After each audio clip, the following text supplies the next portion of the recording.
Hello everyone and welcome back to day 24 of our 30-day Power BI series. I hope you are finding this journey exciting and informative. If you are new here, don't forget to check out the earlier videos in the series and hit the subscribe button so you don't miss out on the remaining days. Today we are diving into the introduction to DAX functions. Okay, so let's look at what is DAX.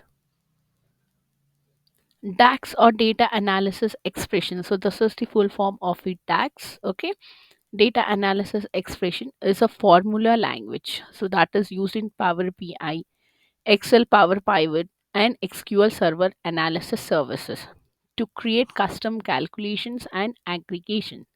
It is essential for creating measures, calculated columns, and calculated tables that enhance the analysis of data in Power BI. Alright, now let's move on to the key features of DAX.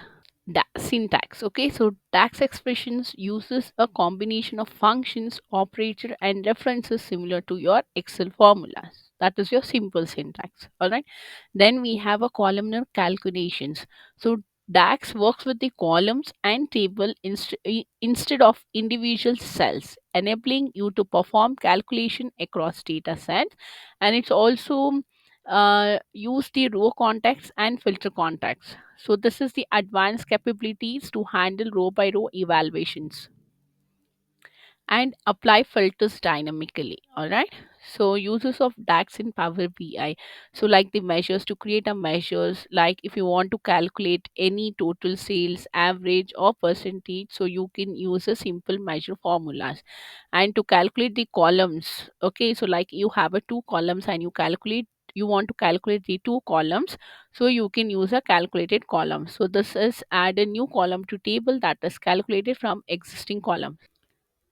Calculated tables, so this generate new tables based on logic. Examples, high revenue customers, so it's gonna filter customers revenue divided by 1 lakh. Okay, so this is just an example I'm giving, make you guys understand.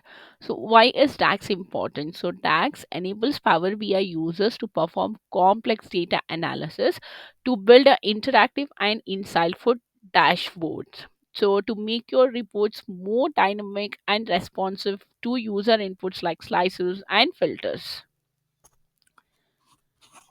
Key DAX function categories. So let's look at the key DAX functions categories. Here we have a different categories in DAX. We have aggregation functions, logical functions, text functions, time intelligence functions, mathematical functions. So in aggregation functions, we are going to have a sum, average, count, etc. Okay. In logical function, it is if, and, or, etc. Logical. Under text functions, we have concatenate, left, right, etc. Okay. Time intelligence functions,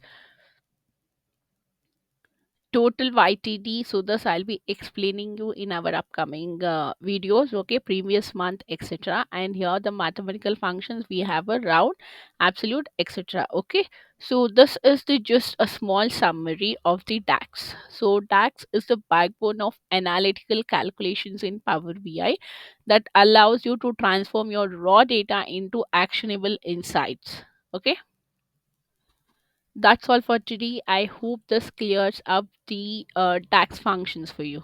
Okay, so if you found this video helpful, give it a thumbs up and share it with your network, and let me know in the comments how you use these functions in your own projects. Don't forget to tune in tomorrow of for day 25 of our series, where we'll explore even more exciting Power BI features. Until then, keep learning and happy analyzing.